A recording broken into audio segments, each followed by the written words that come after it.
Malam ini akan menemani Bapak Ibu dan rekan-rekan semua dalam membahas suatu topik yang sangat menarik yang sudah kami persiapkan, market review dan mengulas resesi 2023 apakah beneran nyata.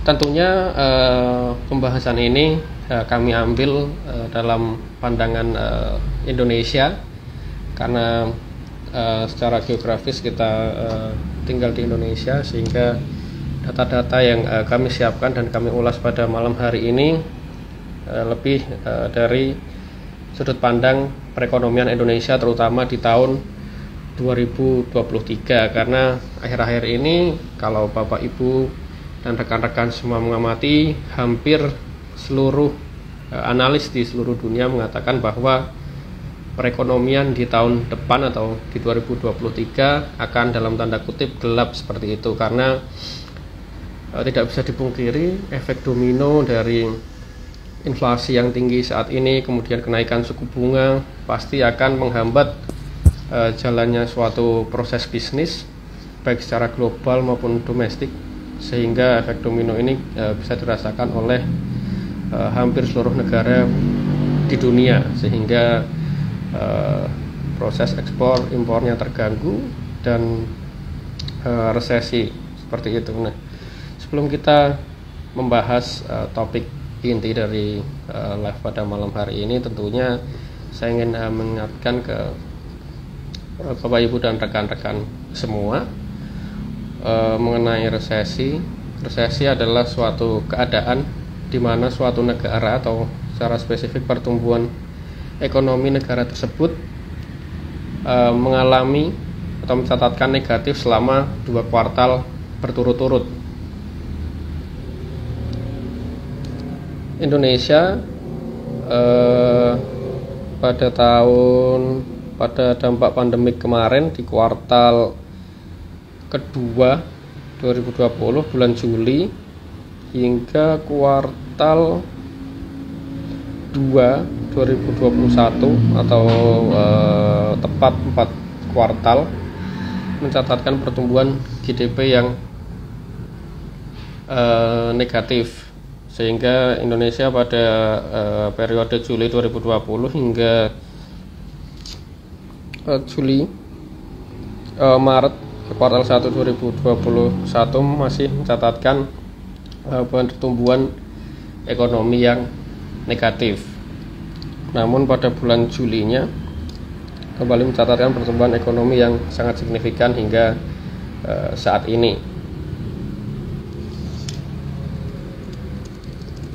Nah, kami memilih resesi dalam pembahasan pada malam hari ini mengingat minggu depan, tepatnya tanggal 4 November akan rilis data pertumbuhan GDP Indonesia di kuartal ketiga.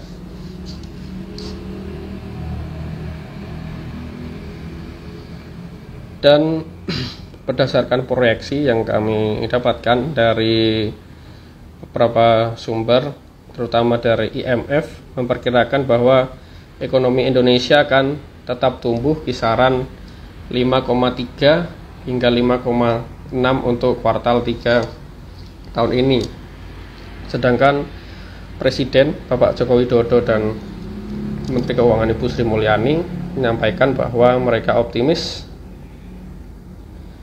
pertumbuhan ekonomi Indonesia akan mencapai 5,4 hingga 6%, melebihi pertumbuhan ekonomi di kuartal 2 tahun ini di level 5,44%. Pertanyaannya, apakah realistis pertumbuhan Indonesia saat ini, mengingat banyak negara diisukan resesi di tahun depan?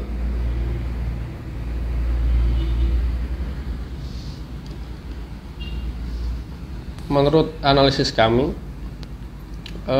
proyeksi dari Bapak Jokowi, Ibu Sri Mulyani, dan IMF masih realistis mengingat kondisi makroekonomi Indonesia saat ini terbilang solid.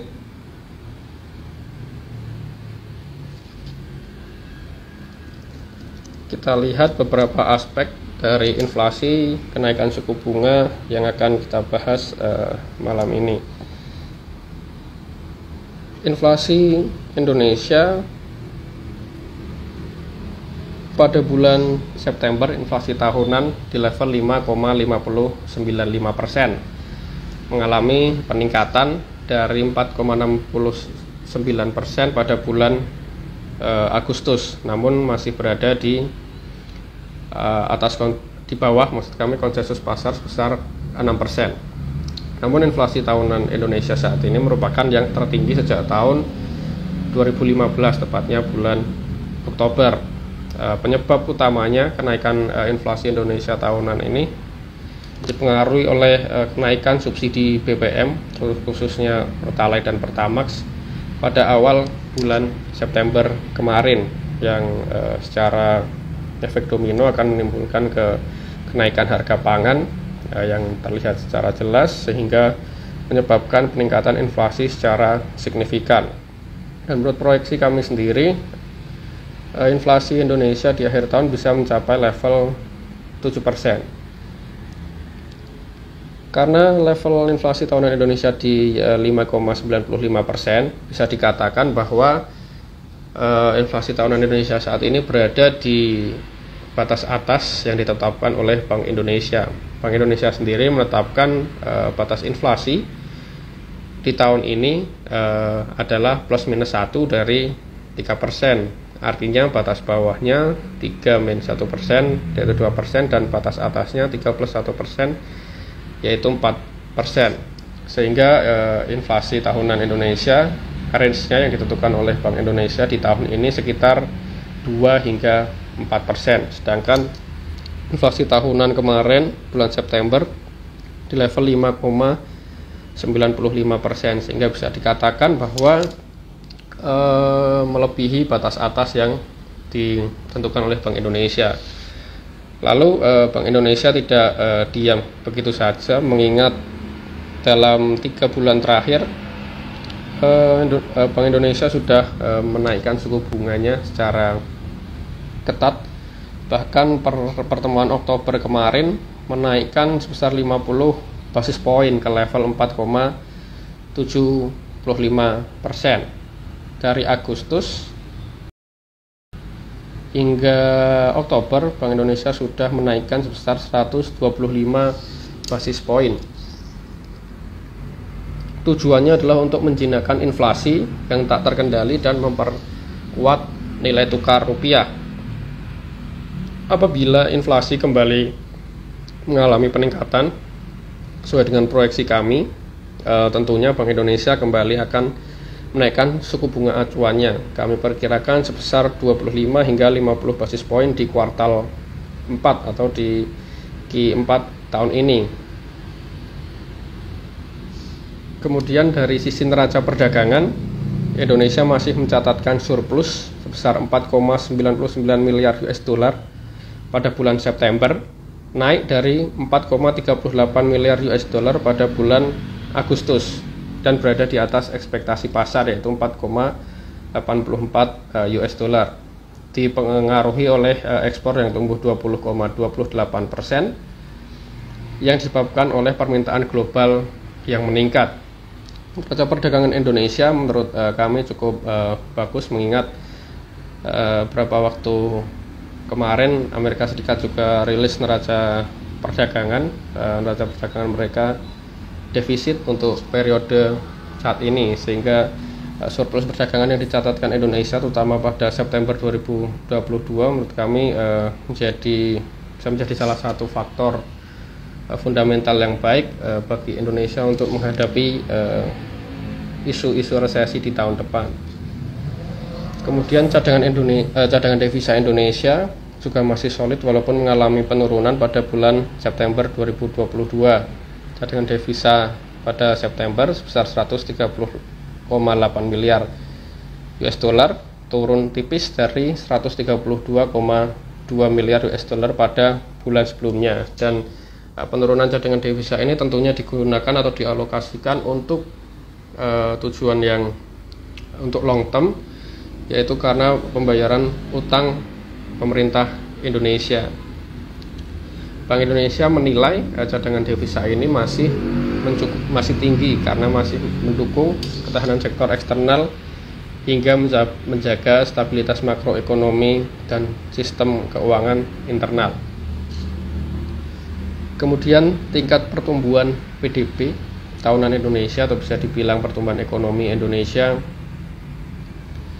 hingga saat ini masih positif.